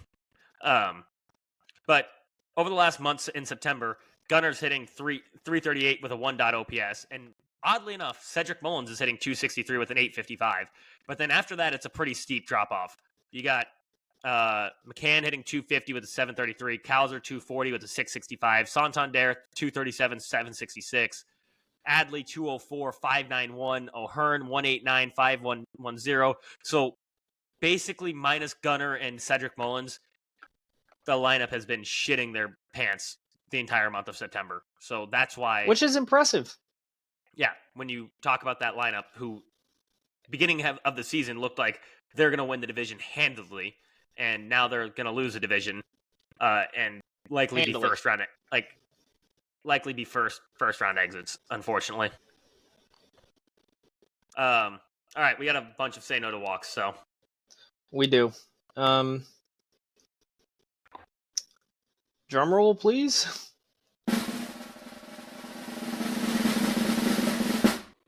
Brandon Pfaadt. We were just talking about the Pfaadt guy. 7 innings pitched, 2 hits, 1 earned run, 12 Ks. Very nice. Very nasty. Yeah, we'd been exchanging tweets about no walks. Yeah. Incredibly rare, and we were lying. Apparently, most pitchers hate walks. Yeah, apparently a lot of pitchers. Like I said, next year we're probably going to have to amend the qualifications. Damn it, why'd you send me the tweet again? The tweet. I know, just for shits and gigs. Fuck. Damn, dude, if we had to put Palante on that list, I think you would have lost it. Yeah, I would have you would have needed to say that. Yeah. Okay. We're next on the list. We do not have. Do we have wheels? No. Whoever the fuck Cody Bradford is. 7 innings pitched, 5 hits, no earned runs, 6 Ks. Actually, he's actually not someone. He's with the Rangers. Okay. And actually, not bad. I mean, I'm looking at his Savant right now. This year, he's got a 3.59 ERA. He is 26 years old, so a little older. But expected ERA, 3.55. Pretty bad. Decent numbers. Like, it's decent. If he was their 5-starter, I'm okay with that. Yeah. Okay, next one. This is the most impressive one. Yeah. Dylan Cease, 8 1/3, 2 hits, no earned runs, 5 Ks. Low K numbers for Cease. Very low K numbers for Cease, but 8 1/3? Also, I cannot believe that in the same season, we're having Blake Snell and Dylan Cease have a no walks thing. Yeah, no, this is a weird season. Mind. This is a weird season. Those two guys love walks. Yep. And this year they were just like, nope, we're gonna say no to him. And our last one is also very weird. Yeah. Ryan Pepio. Who has he's kind of like Kmart Tyler Glasnow at this point. That's a good comparison. 6 innings pitched, 2 hits, 1 earned run, 12 Ks. 12 Ks, great. Yep. I see Wheels didn't make this list, unfortunately. Did he have a no walker? Yeah, he did 2 days ago. Oh, I must have missed it. What was it? He can. All right. Okay, so Wheels line. 7 innings pitched, 4 hits, no walks, 1 earned run, 6 Ks. So it wasn't like a. Oh, that I did see that one, and it was the 1 earned run that threw me off. Yeah, because if it would have been like 10 Ks, I'd have been like, okay, yeah. Yeah, but yeah, and that was part of why I figured I didn't see him on the list, because like the 1 earned run, I was like. Yeah, exactly. I was like, he was a borderline candidate. Yeah, I was like, all right, because it's like if he had 10 Ks, it'd be like, oh yeah, that's for sure. Yeah, but he didn't strike out everyone. I mean, also it's like pre-October Wheels. Yep. He's getting revved up for the postseason. Yep. All right, for our hot or nots, would you like to? Do you have any? No, ready? you rip it, because I think I got to be very safe with these now. Yeah, you do. I got to be very. Well, no one's died yet. So. Team that's not making the playoffs. Actually, you know what? I'm going to give you my first one, because the team's not making the playoffs. Because you didn't send me your hot or nots. So. Yes, I'm giving you Brent Rooker.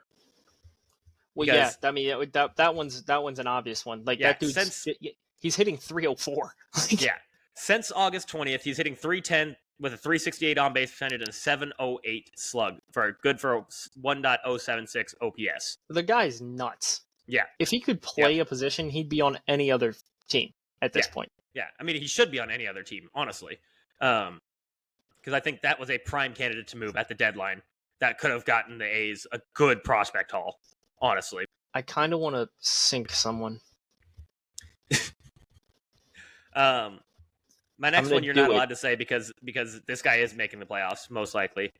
Eugenio Suarez since August 20th, 340 with a 1.042 OPS. Big for the Diamondbacks. They're not making the playoffs without him contributing in some sort of way. That's fair. I could technically give you my third one, but I kind of don't want to, because I kind of want this guy to continue this, even though they're not making the playoffs.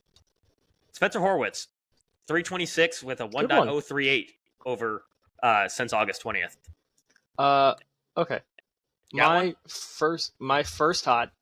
This is solely this. Like, if he gets hurt, it would honestly just be comical, because this guy's like pinnacle, never hurt, always plays kind of guy. Oh my God, what did you do? I'm going Matt Olson. Wow. And he's on my fantasy team, so this could hurt me in fantasy. Wow. But dude, he's on fire. He's hitting 400. I understand that. But they might not make the playoffs. Wait, 400 since when? This is last week, dude. Okay. 3 bombs, and he's just been like this is like standard what we expected of Matt Olson, because we haven't gotten Matt Olson Matt Olson all year. No, we've had Matt Olson not Whole Foods, Food for Less Matt Olson. Yeah. Which I don't even know if you know what Food for Less is. Yeah. Yeah, no. It's been bad this year. This is like so much to a point where people are talking about the Braves losing that trade. Yeah. Because Sean Murphy is, dude, at this point, Sean Murphy looks like a bit part piece. Like, he doesn't even look like a piece. Like, he just looks like, well, he's a catcher. Yeah, he is a catcher, and he's great defensively, but like, he's fantastic defensively, but he doesn't even look like a piece. No. Which is real bad. All right, I'm gonna do a comical one. Benintendi. That's a good one. Kind of been good. I mean, he's a White Sox, so who the fuck cares? Yeah, that's what I wanted you to do. Yeah. In fact, I think you already did Benintendi. I thought you did Benintendi like last time, but regardless, I don't care. I don't remember if I did. I might have. Maybe Benintendi's just been on fire this month. Who knows? Yeah. But yeah, Benintendi. Fuck. Give me some stats on it. Last week, just over the last week, 3 bombs, 333, 1.17 OPS. Okay. That's worthy. Pretty good. Yep. He's definitely not making the fucking playoffs. No. My next one is solely for me, because I picked this man to be my AL Rookie of the Year. Bangford. Bangford over since August 20th, 304 with a 939 OPS. Finally, we got Bangford. I've been wanting this so bad, and we lost Brendan. I think MLB has hacked his computer to get him kicked off, so he can't pick any more hots because they're worried. Back. He's back. I could put some more hots. I got a bunch of knots. Okay, good. We're gonna stick with you with knots because I think two is enough for you. And also, you put one on the list that on a team that is possibly gonna make the playoffs. So they might not. They might not. And you're doing your damnedest to make sure they don't. I got two pitchers more. If he dies in the next week, that's just pure irony. If he dies in the next week, you're not allowed to do hots ever again. And you know what? That's a sacrifice I'm willing to make. Putting Lord Farquaad. Yep. Some of you may die. But that's a sacrifice I am willing to make. So then I got one that he's been on my cold list before, so I also shit on him big time for a lot. I've shit on him. But I have to give praise when things go well. Pablo Lopez, same time since August 20th, has a 1.30 ERA, a 2.19 FIP, and 34 and 2/3 innings pitched. I feel like with Pablo Lopez, our gripe with him is simply because he gets Cy Young shouts and he doesn't deserve them. That's, yes, 100%. 100% my gripe with him. Then my next one just got hurt, and we've already talked about him today. Kevin Gausman, 30 and 2/3 innings pitched over that time period, a 2.35 ERA. So, Kevin Gausman had been having a really bad season. Turn it around.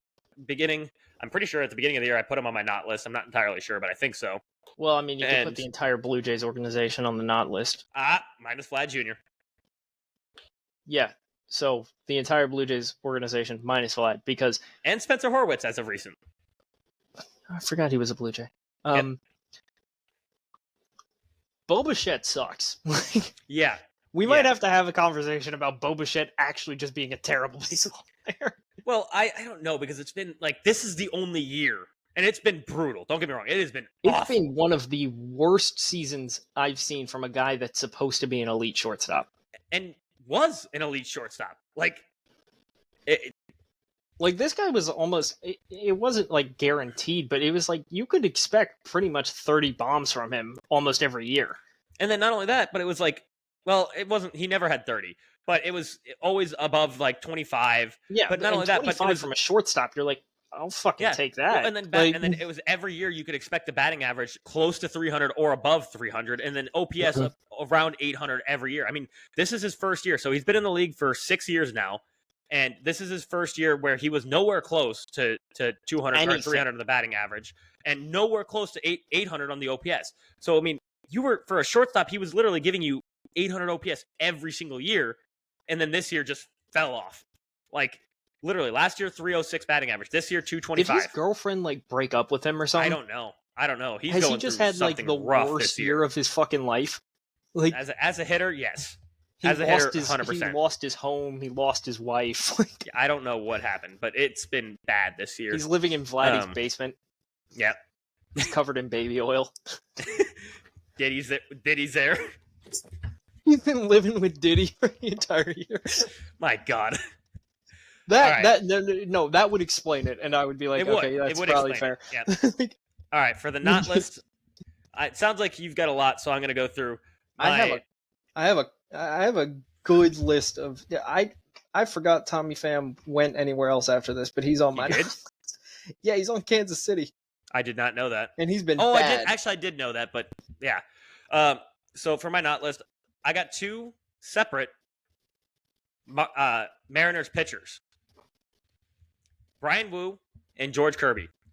Brian Wu over that time period, 29 and 2/3 innings pitched, 4.85 ERA. George Kirby over the same time period, 28 and 1/3 innings pitched, 4.76 ERA. Yikes. I mean, we've already done deep dives on George Kirby and what we think would actually improve his pitching.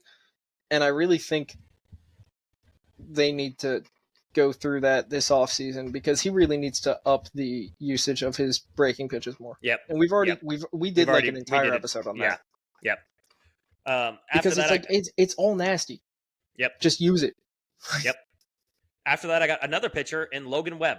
Logan Webb since August 20th, 34 innings pitched, 5.56 ERA. Oof. Yeah. I mean, okay, for Logan Webb, we've discussed him a couple times. He's having a bad year for Logan Webb.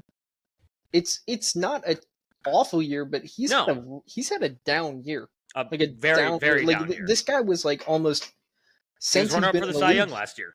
I mean, and for him, like almost every season since he's been in the league, he's been like top 5 for Cy Young. Pretty much. So it's like you kind of expect a certain level of consistency with Logan Webb, and this year it just hasn't been there. Yeah. Like, I mean, no, it's 100%. Blake Snell has been the best pitcher on the Giants most recently. So, yeah. Yep. I mean, last year it was, last year Logan Webb had a 3.25. This year he's got a 3.58. The year before that 2.90, and the year before that a 3.03. So it was like, you're expecting around a 3 is what you were expecting. Not a 3.5 at worst. Yeah. And every year he's consistently around 200 innings pitched, and this year he's going to get above 200 innings pitched as well. So I mean, he's been a horse this year, and easily an ace frontline starter, but still a down year for him. Yeah, and I mean, okay, I will say this: I did have Kirby on my cold list because I want him to have a bounce back start, and I want him to be good. So, cheers to you for taking that one. On my cold list, I'm going to just list the names and then I'll go through the stats. Yep. So far, for hitters, Tommy Pham, Breggy, Dylan Cruz, Zach Neto, and Yainer Diaz. All of them are hitting below 200 the last week. And Dylan Cruz has 28 at-bats in the last week. 143. Not great. 351 OPS. So, and look, I'm not saying Dylan Cruz is going to be a bad ball player because all suggestions are he's going to be very good and very annoying for a long period of time. But 28 at-bats and 143, that ain't good. That is really not good. And 8 strikeouts in that time frame too. Jeez. So he's not been. It's just not good. Like it's just not good. Otherwise, pitching wise on the cold list. Brian Bailey Ober's been terrible over his last 28 innings pitched. 5.34 ERA. Yikes. Real ugly. Like 17 earned runs. He's walked 7, given up 6 home runs, 35 strikeouts. It's like, yeah, that's nice, but you're giving up a lot.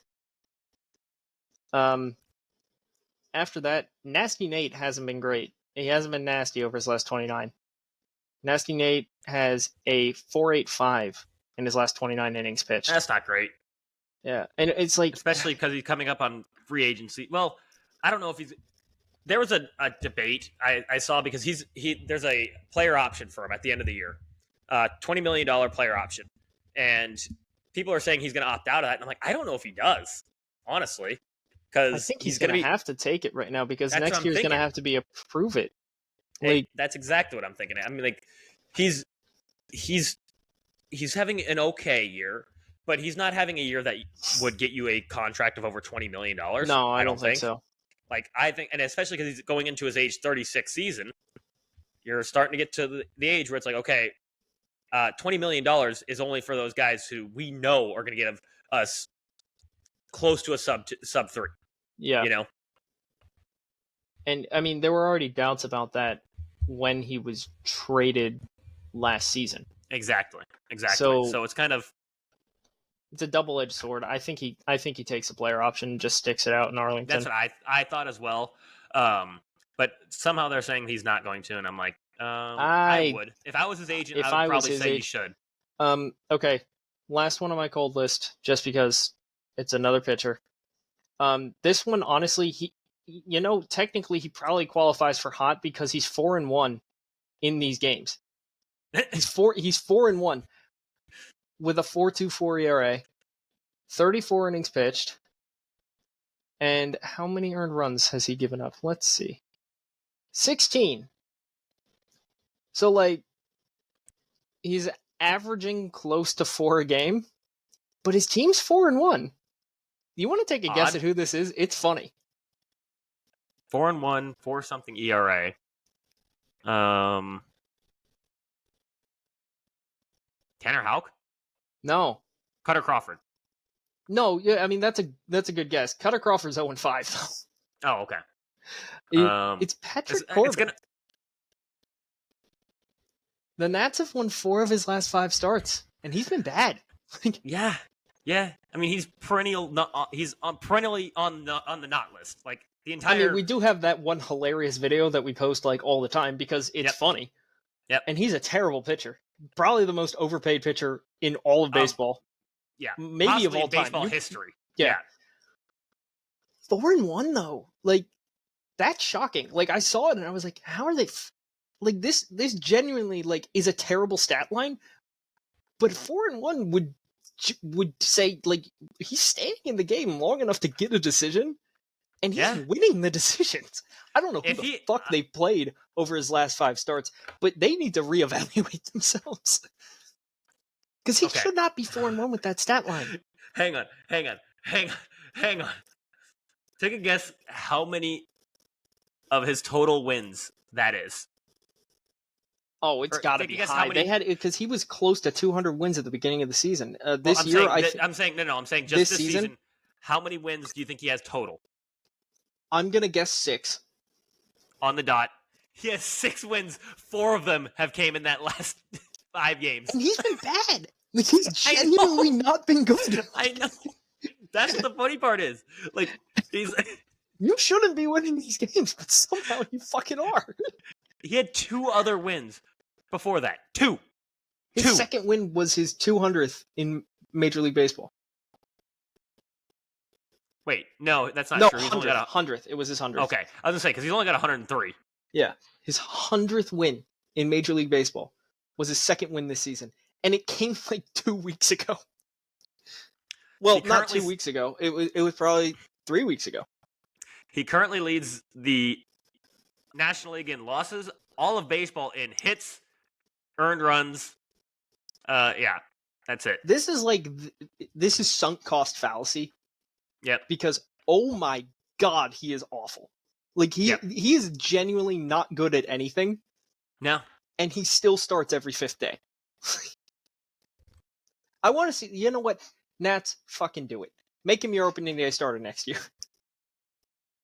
Please. I want to see that shit happen. That would be the funniest bit ever. That's just prime committing to the bit. Yep. I mean, wow. He wasn't their opening day starter this year, was he? I don't believe so. Okay. I have 3 more on my not list. And they're all pretty shocking. Well, one of them's the most shocking. The other 2, not insanely shocking. Rafael Devers, since August 20th, is the second worst hitter among qualified hitters in that time period. He's hitting 165 with a 468 OPS. Holy shit, that's real bad. Yeah, especially when Garrett Cole walk broke him. Apparently. Then I got Ryan O'Hearn, same time period, 183 with a 501 OPS. Oh, that's real bad. And then I got Steven Kwan, 169 with a 516 OPS over that time period. For one of the best contact hitters in the league, that is shocking. Yeah. Also, he finally came down to earth. Finally. And I mean, it took him like a whole goddamn season, but like, I mean, this was not a guy that should have ever had above a 500 slug and had like a 700 for like a 3-month span. Mm-hmm. He was hitting like Barry Bonds for that time period, and he's like 5'6", 135 pounds. Yeah, like I could bench press him. Yeah, and I shouldn't. I should not be able to bench press a Major League Baseball player. Luis Arias, I couldn't bench press because Luis Arias just looks like he weighs an uncomfortable weight. That's fair. That is fair. Like, he just looks weird. Like, there's no way I could bench press that. But, like, Steven Kwan, I could bench press. Like, and I shouldn't be able to. Do you think you could bench press Pete Alonso? No, he'd kill me. That would be it. That would be where my bloodline ends. I couldn't even. I mean, you know what? I might be able to deadlift Pete Alonso, but we're not gonna We're not going to go there. I'm making the deadlifting reference. What about deadlifting the home run derby? What about Bartolo Colon? Could I bench press Bartolo? What does he weigh now? I don't know. It's probably a lot. Yeah, I mean, it's not like offensive or defensive linemen that shed like 200 pounds after they retire from the NFL. I don't think Bartolo's ever retired from eating. No. I mean, he's still playing. Remember, he's still playing in Saudi Arabia or something like that. Saudi Arabia for. He's gonna be like 70 and still pitching in like men's league games, and we're gonna be like, "Why are you still doing this?" But it's the catering after the game, dog. It's not for the love of the game. Catering after the game. Oh no! Talking about love for the game versus love for the food. He's doing it for the free hot dogs. Absolutely doing it for the free hot dogs. Are you kidding me? It's Bartolo. Yeah, fair. All right, well, this is officially probably our longest episode. Probably. We went on a bunch of tangents this time, so that kind of makes sense. Go on a lot, which it was good time for us to have the longest episode because we're middle of the day. Neither of us are working today, so not a big deal. Yeah. You know where to follow us. Down below. Peace out. Later.